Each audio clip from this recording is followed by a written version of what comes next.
following is a Comfortably Zoned Radio Network production. Good afternoon, everybody. This is Al Blumkin on the Comfortably Zoned Radio Network. I'm here today with two guests. One is David Nemec, the authority on the 19th century, and the other is Ralph Tyko, who normally is the host and who's the person that runs the station. Welcome, gentlemen. Welcome to both of you. Thank you for having us.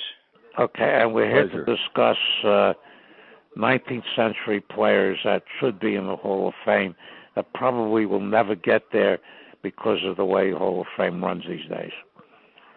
Yeah, unfortunately, I think we can even be a bit firmer on that. I doubt if any of them are ever going to get there, and that's really unfortunate. It's almost like the Negro Leaguers. Yeah, they admitted a bunch of them in 2006, and they don't really want to open the door anymore. No, they don't. So, David, since you're the authority on this, we'll give you the first, comments on who you think should be a Hall of Famer, and then, Ralph and I will chip in when we feel we can contribute something. Well, ever since I was a kid and first picked up an encyclopedia and went through it and, read about the 19th century, the teams, and the way the game was played and so forth, I was firmly behind Pete Browning. And Pete was a very, very odd guy, but a tremendous hitter, tremendous all-around player, very underrated. He was criticized for his fielding, criticized for his bizarre base running, criticized for his team play, criticized for drinking, criticized for being illiterate, all kinds of stuff. But when it comes to the game on the field and a pitcher having to face him in a tough moment, there was nobody better than Pete Browning. And it's a real shame that he's never gotten any serious consideration. And I know both of you know him, know of his record too, and we could talk about him, I think, for quite a while because he was truly a bizarre character. Well, basically, you've told me at least 100 times that the American Association that existed from 1882 through 1891 is severely unrepresented in the Hall of Fame. The only one there with any AA experience is Tommy McCarthy, who everybody questions should even be there. Well, actually, we got McPhee now, too, and Tim Keefe had a couple of years in the AA, but you're right. McCarthy was, he was the last AA player to play in the AA and then eventually make the Hall of Fame. May I contribute something? Sure. Absolutely. This is the best that I can do. I want to show the expertise of these two guys, Alan Blumkin and David Nemec. David, you are considered to be the godfather of baseball trivia. And Alan, you are a Sabre superstar. And I just want our audience to recognize what you got. As an example, David Nemec, how many books have you published? I don't only do baseball, Ralph. I also do novels, true crime books, probably around 35, 40 altogether. But that includes books I've done in conjunction with other authors. I've been fortunate to work with some really good people. 40 books. You have written more books, I've told you this before, than I've read. Other than baseball books, I can't think of 45 books that I've read. Of course, I've read a lot of baseball books. Just want to tell the audience again what experts you are. Alan, how are you considered to be the Sabre superstar?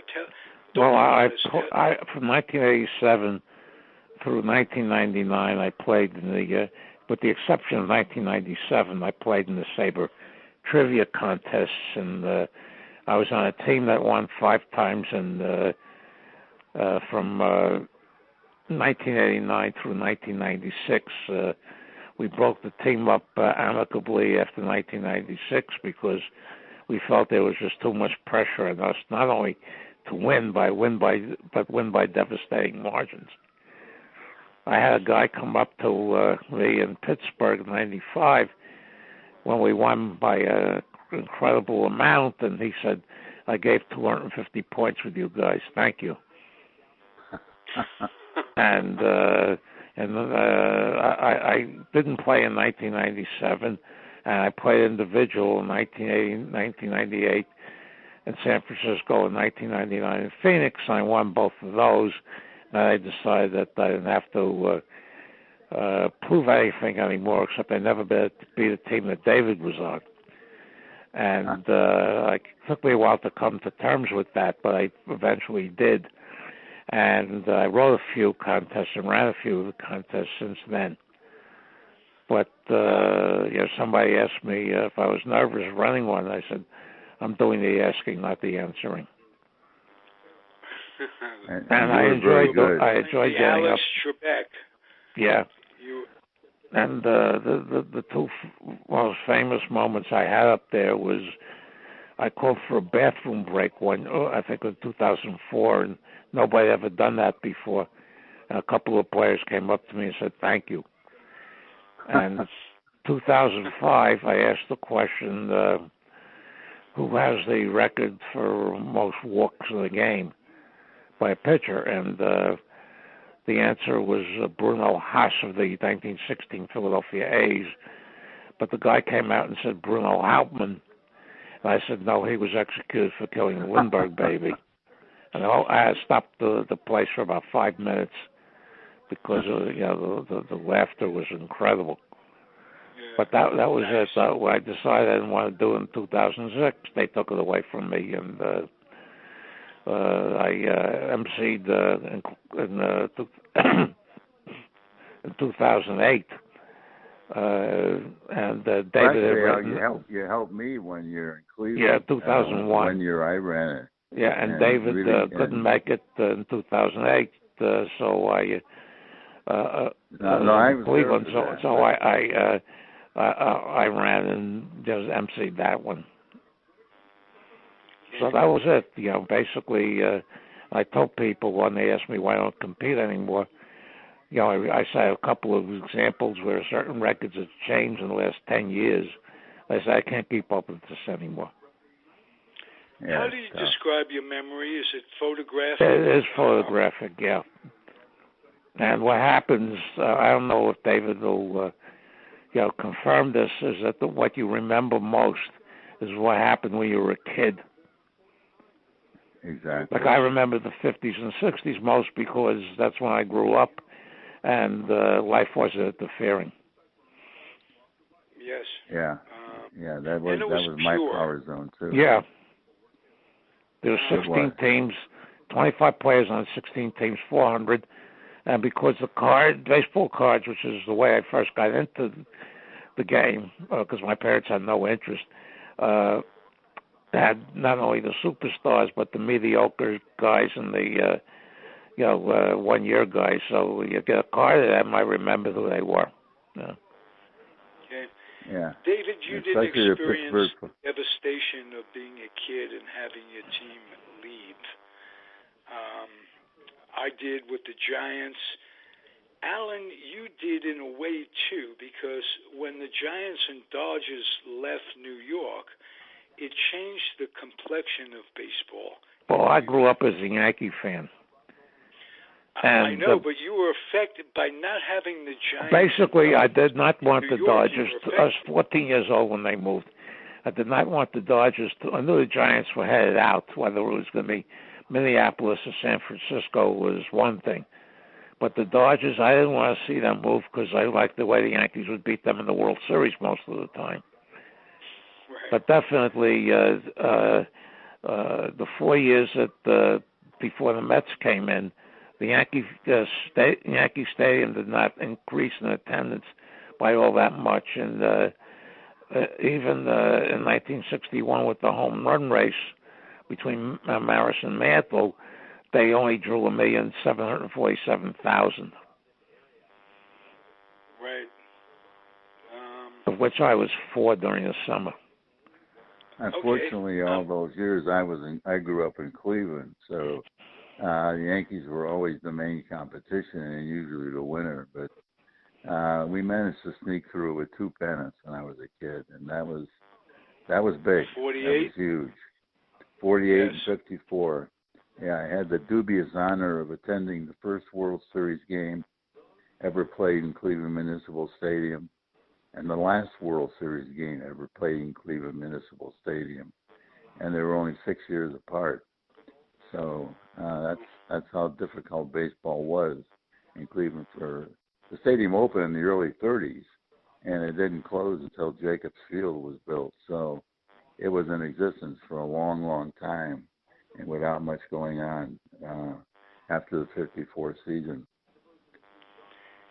David, I've never shared this with you. You're talking about the '54 pennant-winning Cleveland Indians who played against my Giants, the New York Giants at the time.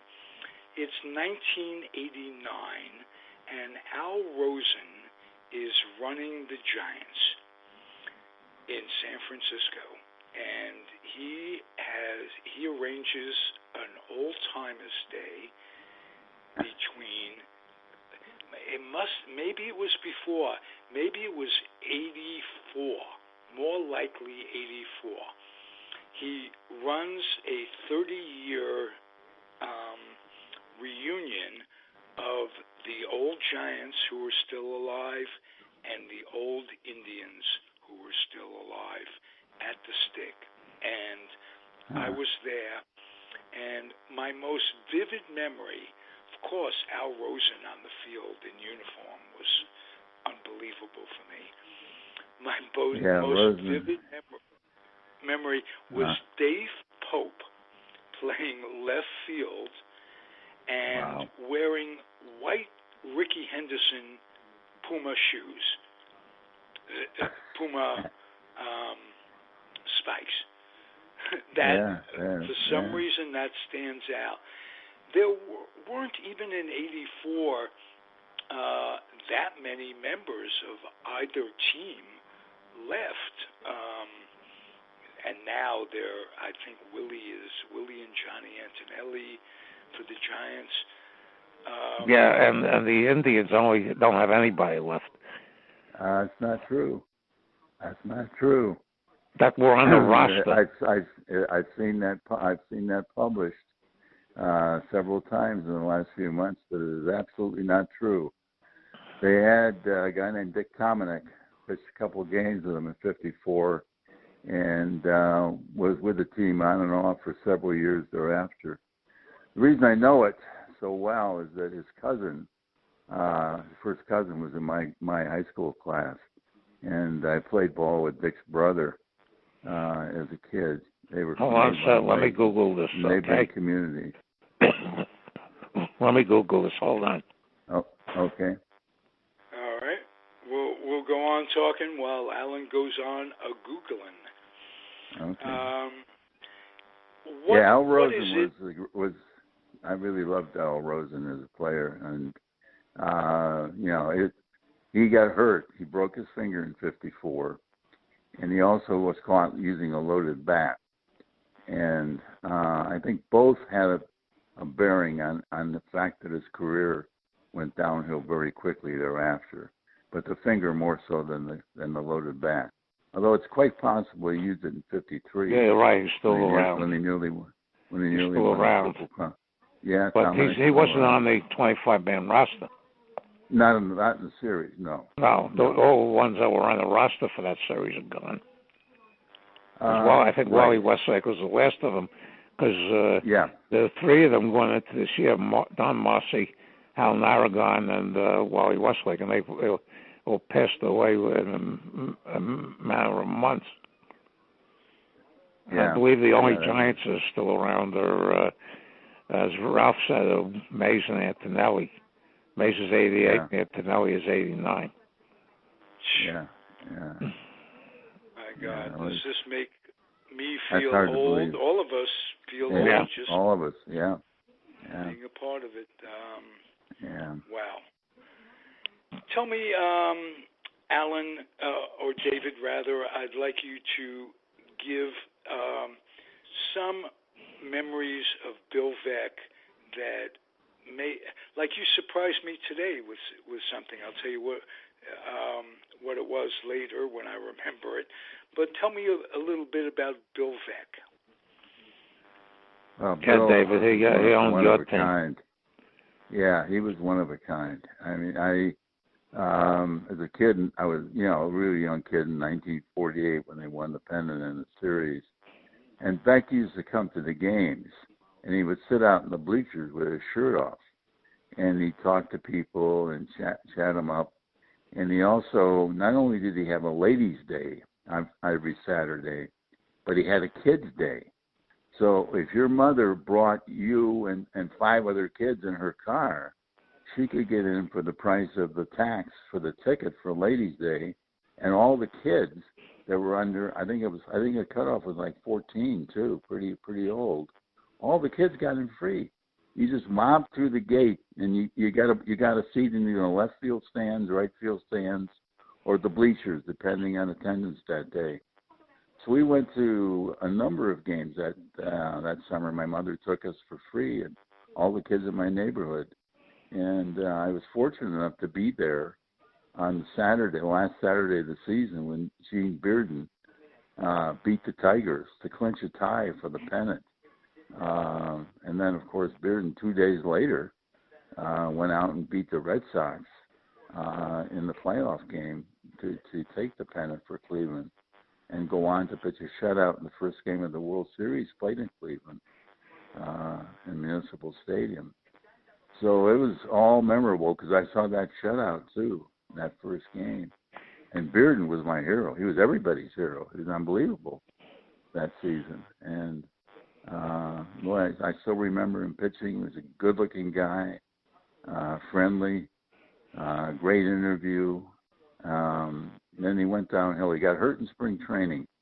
And I know it's attributed to Stengel that Stengel told hitters to lay off his knuckleball, which was true.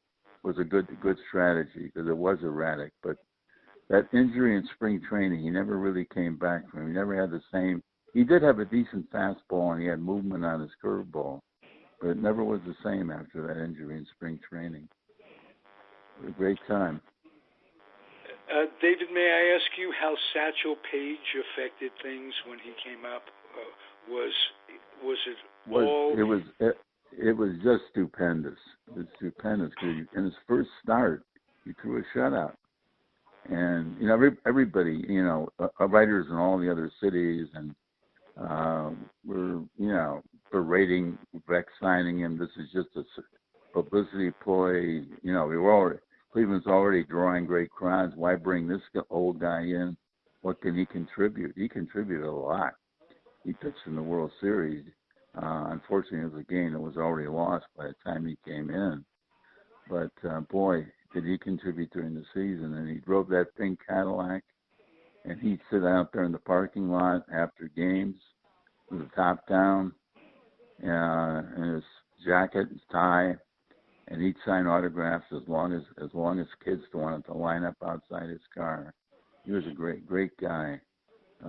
Boy, those are really great memories. And, nice. Veeck, it's just unfortunate that things didn't work out so that Veeck stayed with Cleveland, because it would have made a huge difference in the 50s. And, I really think that Veeck, instead of hiring Al Lopez, would have hired Paul Richards as manager after Boudreaux left. And that could have really made a huge difference in baseball history, because I think Richards was a great manager. Lopez was okay. Well, Al Lopez has quite a reputation as well. He does. He won 2 pennants with Cleveland and Chicago. And Richards never won a pennant because he never had a team. He came closest in 60 with Baltimore. And that was, look at that roster. Just look at that roster. Eyeball it. You wonder how that team even finished in the first division. And he had him in contention until almost the end of the season. And those White Sox teams weren't great either. Yeah. He had the baby bird pitching staff. He did.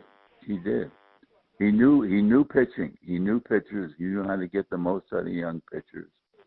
And if he'd been allowed to stay on with the White Sox, he definitely would have had that 59 pennant, and maybe a couple of others.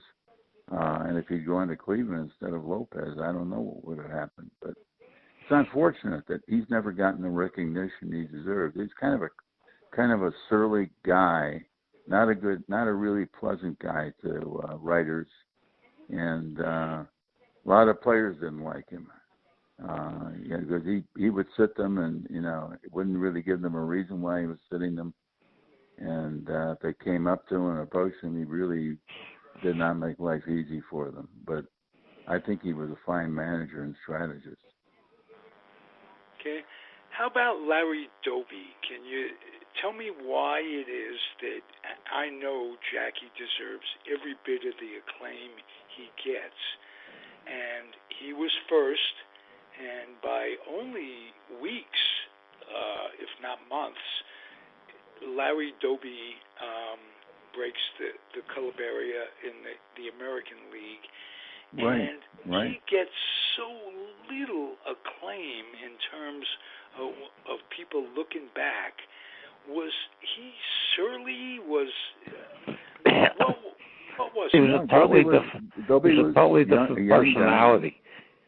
Yeah. He was 23 years old when he came up, and he was a very quiet man, and they roomed him with Page, and they didn't get along at all. Oh, really? Yeah, that was in 48. Yeah. I don't know who he roomed with in 47.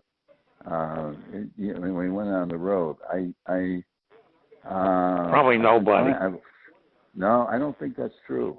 I don't think that's true at all. I really think that they roomed him with someone, and it may have been. I have a couple of ideas, but I never got. I would say Al Rosen might have been the guy. He wasn't there. Rosen was on the team. Rosen wasn't around in 47. 48 he was for a while. Probably not. Yeah, in 48 he did room with Page, but Page wasn't on the team at the beginning of the year. In 47 and early 48, I don't know who he roomed with. And putting him with Page was a mistake because Doby, as Al said, kept pretty much to himself, was a team player. Nobody ever had a bad word to say about him. And he had a very good season at 48. He'd never been an outfielder, let alone a center fielder. They moved him to center field when Thurman Tucker just wasn't going to hit enough. They saw that because Tucker was a superior fielder, and Doby took over center field and hit. Yeah, Doby played second base in the Negro Leagues for Newark Eagles. Yeah, and his double play partner in short was Monty Irvin. Yeah. Yeah, he the first time up, I remember he came up as a pinch hitter against Earl Harris of the White Sox, and he struck out. And when he went back to the bench, I mean, he was really down, and everybody could see it. And Joe Gordon followed him in the batting order, and Gordon struck out purposely, then came back to the dugout, disgusted with himself, and trying to make Doby feel better, and it worked because the team accepted him right away. There was very, very little problem with the Cleveland team accepting Doby because Beck made sure that he knew his team. He knew what he was doing when he got him, and that he'd be accepted. And the Browns came up with Willard Brown and Hank Thompson not long after that. So the American League really was right there with the National League as far as integration went. Ricky happened to be first, but not by much. And one of the ironic things is that Eddie Robinson, who was still alive at age 98, is the last survivor of the 1948 Indians. Wow. Who was on the roster for the World Series. Well, yeah. And he was a former Yankee. He's a former everything in the American League almost. Yeah. Okay. And my big memories of that were two. First of all, the Grandstand Managers Day, when they had the fans in the stands side, plays in the game. They put up placards, and manager sat in a rocking chair. This was in 1951, and whatever the fans voted for, they did, and they wound up winning the game. And of course, the big one was August 19th, 1951, when old number 1/8 came up. Yeah, it is. Yeah. And every August 19th runs around, somebody puts up a picture, and I go into a whole dissertation about, who he pinch hit for, who pinch ran for him, who threw the pitch, pitchers who caught for the Tigers, the manager, and the umpire. There's another Beck. Sugar cane. Prior to the 51, when Beck was with Cleveland, he had a night to remember. There was a fan wrote into Beck and said, you're giving these guys cars, you're giving these guys all kinds of stuff. These guys are making $10,000, $12,000, $15,000. What about the little guy like me, the fan who's only making $25,000 or $30,000, under $3,000 a year? Why don't I ever get anything? So Beck took the letter seriously. The guy's name was Joe Early, and held a night for him. And he got washing machines, he got chickens, he got all kinds of stuff. He got a car too, and he had a Joe Early night. And the guy was so stunned when he walked out on the field. It was amazing.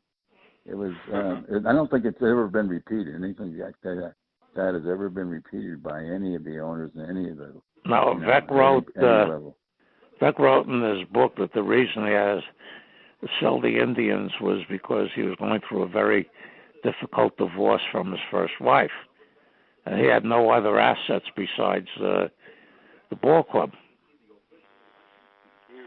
Oh, while we're talking Bill Veeck, his son Mike has been a guest on this network a couple of times.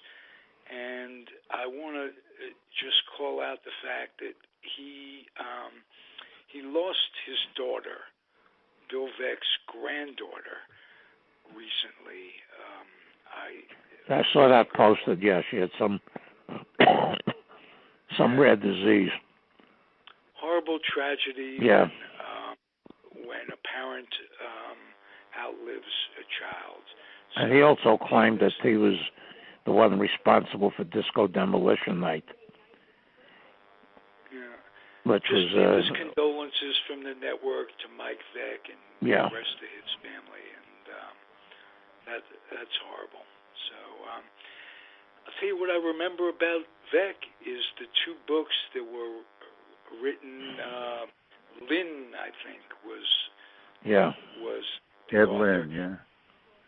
And Ed Lynn, that's right. And first one was great, Veeck is in Wreck, but the second one, something about the Hustler's Handbook. Hustler's Handbook. That was to a kid. I must have been 12 or 13 reading that. The most informative book, amongst the most informative book about inside baseball, how things are done, trades, how negotiations, how these different guys. I remember he talked about negotiating with Horace Stoneham, who would get into his booze a little bit, and he'd just sit and drink with him, except he wasn't drinking. he let Horace drink. Stuff like that. It was just a great book, and what a character. Bill Ralph, since this program, I'd like to throw out a few names to David and ask him whether they belong in the Hall of Fame from the 19th century. Okay, I'm sorry. Okay, I just you guys a few names. Together so few times. Tony Mullane. I interrupted the flow. Go for it, please. Okay, I'll throw out Tony Mullane. Tony Mullane definitely would be a Hall of Famer if he had won 300 games, despite his reputation and despite his contract jumping. But Mullane made a huge mistake in 1892. He's leading the National League in wins, and they tried to reduce the salary by $700 in mid-season. So Mullane jumped the team, and went out to pitch in the Montana State League for the rest of the summer, and cost himself another 15 or 20 wins. What about 1885? They suspended him because he signed 2 contracts. Right. He missed all the 85 season, but even despite that, he would have gone over the 300 mark if he'd stuck around for the 92 season. And it would have been very, very hard to keep a guy out of the Hall of Fame, regardless of what league he pitched in and what his reputation was if he'd won over 300 games. As it is, his rep wasn't great. It was thought that he could be throwing games. And the contract jumping was held against him, and most of all, the AAA, as you said before, the fact that he spent most of his career there. So Mullane definitely was a Hall of Fame ball player, all-around player. He played the infield, he played the outfield, threw with both arms, ambidextrous, good hitter, fine base runner. So no question, Hall of Famer. Tommy Bond. Tommy Bond, that's a tough case because Bond wrecked his arm. Bond was definitely a dominant pitcher in the last half of the 70s, but wrecked his arm.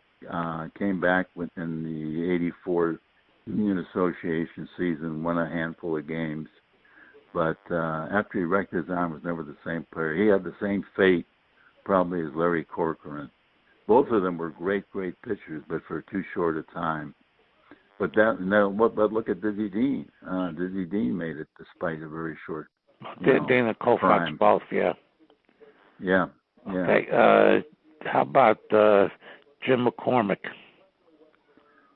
McCormick's tough. Nobody talks about him, but he was on course to be the first 300-game winner. But after the '87 season, he held out. He wouldn't sign with Pittsburgh. He demanded a trade, and Pittsburgh wouldn't trade him. So he sat out the '88 season, and Pittsburgh continued to reserve him. So finally, he just quit and ran his saloon.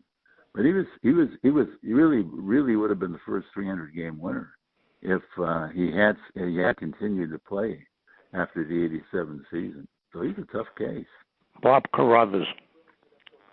Another one, very tough. He had a short career, all considered. Won his last game before he was 30. I think he was only 28. But when in the years that he did pitch, he was dominant. He also could hit. Was a good base runner, good baseball thinker, a very, very good team guy to have. Definitely better than a lot of guys in the Hall of Fame from both the 19th and the 20th centuries. Yeah, Paul Hines. There's another one. You're really picking them out. That's tremendous because Hines had a long career. Unfortunately, the latter part of it was suffered with really, really bad teams. But Hines really did win a Triple Crown one year, even before anybody ever considered what a Triple Crown meant. He should have had 2 batting titles. He should have had a lot of things that didn't come to him. And as it was, he played on some good teams. He played in the 1884 Providence team. Was a good all-around ball player, and he lasted until 1890. He's one of the few guys from the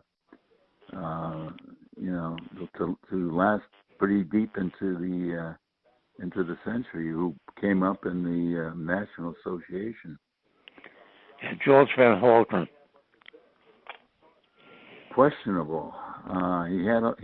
He compiled the stats, but he was never the best, really even the best outfielder on his team. Never the best player on his team, and he wasn't really on. He was on some pretty good Giants teams, but never really a pennant winner. They won the Temple Cup one year, but that wasn't quite enough to put him over the top. Jimmy Ryan. Another good case. Ryan should have won the 1888 batting title and been the first batting titleist who batted right and threw left. I don't know what happened. I don't know whether he realized it or not, but he was finessed out of it and went to Cap Anson instead. Ryan actually out hit him by about 12 or 15 points, and had a long career, a productive career, but again, was never really on a pennant winner, and that meant something, even in the 19th century. Guy Hecker. Questionable. He had some good years, but again, a relatively short prime. Big years. He led he went over 50 games 1 year, led the National League in batting while he was both a pitcher and a first baseman. The only one who pitched appreciably and won a batting title in the same year. But after that 86 season, he really started to slip pretty quickly. Okay, Jack Glasscock. Yeah, he should be there, unquestionably. He may have been the best shortstop all around in the 19th century. He had a long career, a productive career, wasn't on good teams for the most part, and did not join the Players League. That was a big thing that was held against him. He never survived that. His reputation suffered. He was shunned by a lot of players after that, and writers went along with the players, and he never got the recognition he deserved. Okay, can you give us a few names, because I'm running out? Well, Bill Dolan is an unquestionable choice. Really fine shortstop. Had a 20-year career lasting throughout the 90s with the hitters era into the dead ball, deep into the dead ball era. Was always a good shortstop, always a good base runner, always a good team player, and played under McGraw, and played well under McGraw. And one of the few guys who could get along with McGraw, even though he's a prickly guy himself. Dolan should definitely be in the Hall of Fame, no question. And Harry Stovey's another guy, and we could go pretty deep on this, because there are quite a few guys who. Hardy Richardson, there were Ed McKean, there were really a lot of good ball players who've never gotten any appreciable recognition at all. But there is a really hidden Hall of Famer, and that's a guy who unfortunately only had 8 years of actual play. But Joss only had 9 years, and there were guys like Dean who never had more than 7 or 8 actual seasons and 1 game seasons. This guy had 8 years and had 2 other seasons when he held out for the entire season in 1893 and in 1899. And if he had played those 2 seasons, he would have had a 10-year career, and he would have definitely been a Hall of Fame, had Hall of Fame potential. And that's Bill Joyce, who was really a fine 19th century ball player. Never gotten the due recognition he deserves, but. I could talk about him for quite a while, because he accomplished an awful lot. Let me throw out a name. Excuse me, Alan. David, shouldn't the Hall of Fame consult with you about this? There's no old-timers committee for these people, but you are an absolute maven. There was. Hall of Fame is political. In 2013, they put 3 people in the Hall of Fame: Deacon White, Hank O'Day, and Jake Rupert. White was definitely had a long career, was a very influential player, deservedly was enshrined. Hank O'Day was never really more than, he was an okay pitcher, an okay manager, and an okay umpire. But all that really stands out in Hank O'Day's career is that he umpired the Merkle game, and he got in the Hall of Fame for that. And the selection committee is not the one I would have chosen. I would like to have been on that committee. I would probably have chosen White, but I would have chosen Bill Dineen, certainly far ahead of Hank O'Day as an umpire pitcher who belongs in the Hall of Fame. And Jake Rupert, anybody could own the Yankees in those years. Rupert got the people in place, hired the right people, and let them pretty much run the team their own way. Huggins, and then McCarthy. But I think there were other owners who really had to scrap and fight and battle just to stay afloat, who really had a much deeper influence and impact on the game. Yorkie brought his way in. Yeah, there's no reason he should be in the Hall of Fame. Not at all. Yeah, but he brought his way in. I was going to ask about Tommy Leach. Tommy Leach, unfortunately, played most of his career in the dead ball era, and there's really nothing spectacular that he did lead the league in home runs one year, and he was definitely a good ball player. But there are better dead ball players who'll never get in, like Sherry McGee, he's a really. One guy on Facebook put up a big case for Stuffy McInnes. No, absolutely not. Good fielder, good team player, but marginal hitter. And if he hadn't been on good teams with the A's, he'd pretty much be a forgotten name today, even despite the fact that he played a long time. I looked up Frank Kilroy, and I saw he had, after a couple of big years, the last one he pitched almost 600 innings. He just fell off the table very, very quickly. Yeah, Killen did.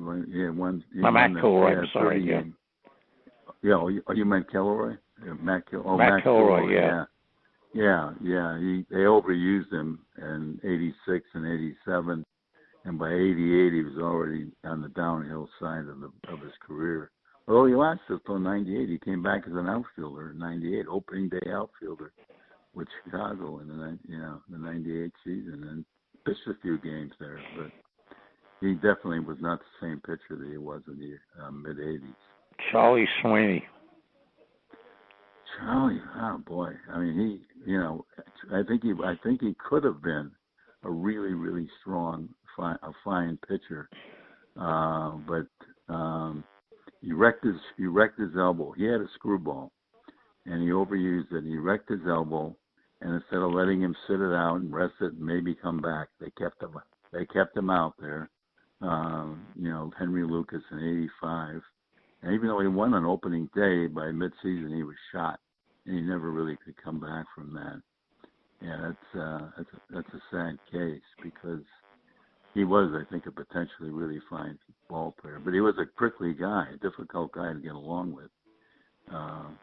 He did end up spending time in San Quentin, unjustifiably, really, because the ultimate of that is a little bit later is Carl Mays, who the only thing anybody remembers about him is hitting Ray Chapman in the head. He was not exactly a lovable character. No, he wasn't. But he compiled numbers that deserve it. Yeah. Well, I don't know. They're marginal. They were, Wilbur Cooper, compiled great numbers too, and never gets a mention as a possible Hall of Famer. There are a lot of guys who just slip through the cracks. He's still the all-time winner for the Pirates. Yeah. Well, George Dowse is still the all-time winner with the Tigers. Detroit, too. Yeah, nobody remembers him. No. So, I mean, it's unfortunate. These guys pitched at the wrong time. And you pitched in the 20s. Yeah. You didn't have good ERAs. You didn't have good whips. You didn't have, good stats at all, unless you were playing for a winning team. Then you at least could win 20 games every now and then. But that was, the stats today look terrible. Otherwise.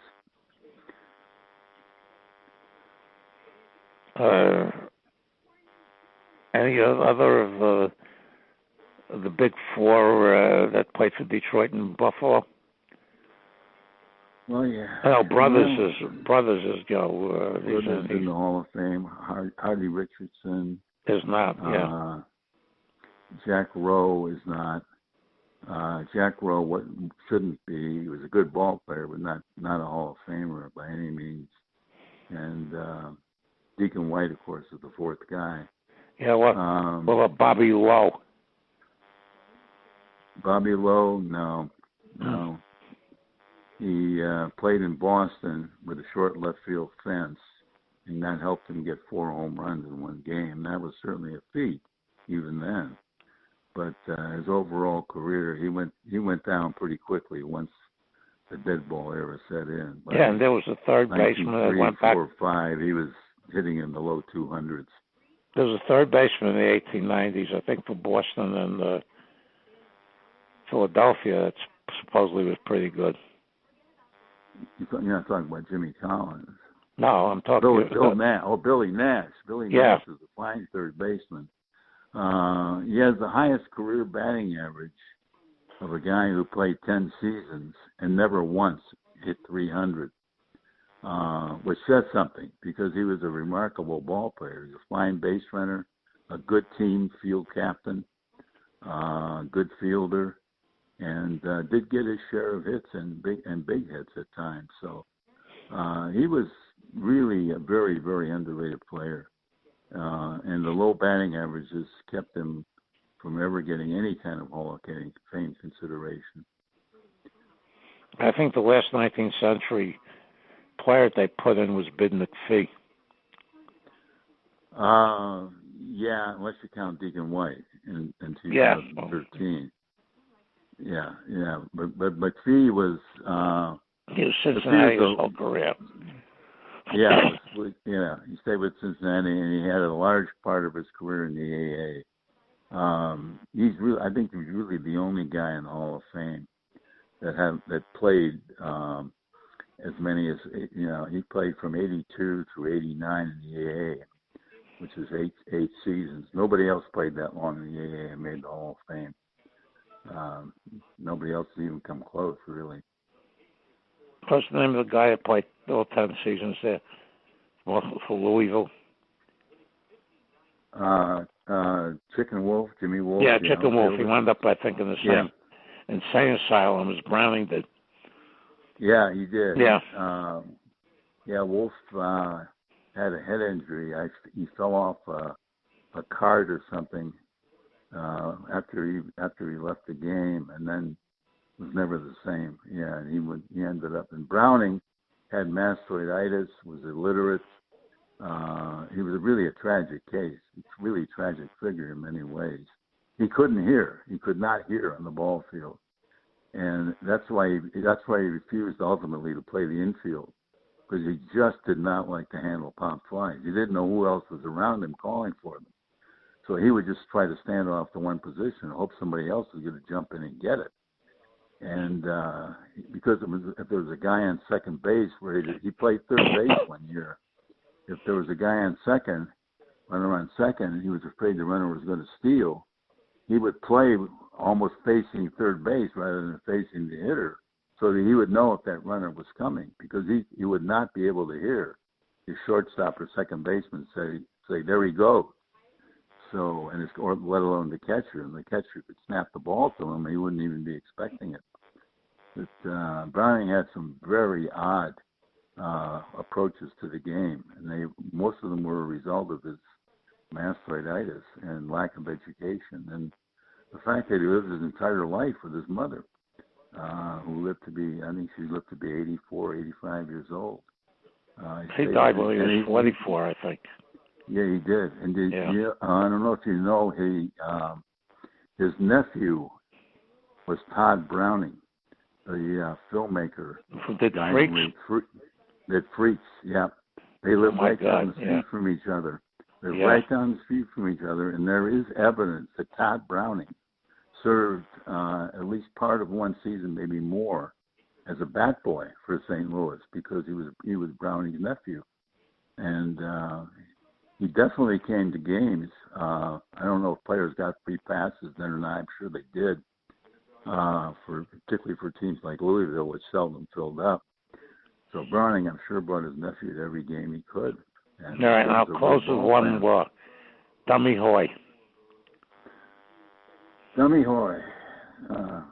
I know everybody likes him and likes to see him in the Hall of Fame, but I don't think so. He was a good ball player, and he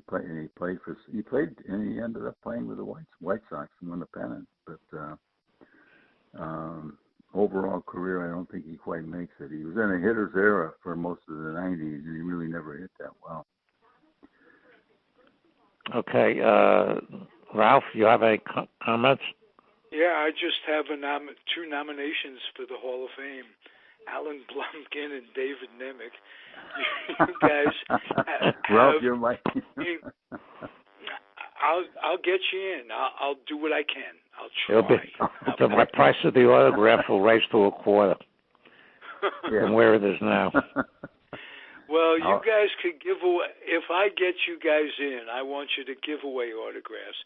This pricing on autographs has become. We used to collect them as a kid, for the souvenir, just for. They were, and the players gave them out willingly. Yeah, they would hang out by their cars. They would hang out, by the dressing room. They would do anything they could. They wanted the kids to, idolize them and give them autographs and sign. If the kid would bring a picture, a baseball card, they'd be glad to sign it. The stuff that's going on now is horrible. And when we were kids, we'd write away to some of the old retired players, and they would gladly send them a card. They'd send it back, send them a couple of cards, one for them to keep, and they would do it without thinking, "Oh, I'm going to make a buck on this, $10, put a price on it." It just ruined the experience of all. Yeah, the number of card shows have shrunk quite a bit, and I still get Sport Collectors Digest every couple of weeks. I have a subscription to it. And when they run these big shows and they bring in Hall of Famers or superstars, the promoters will charge over $100 for an autograph.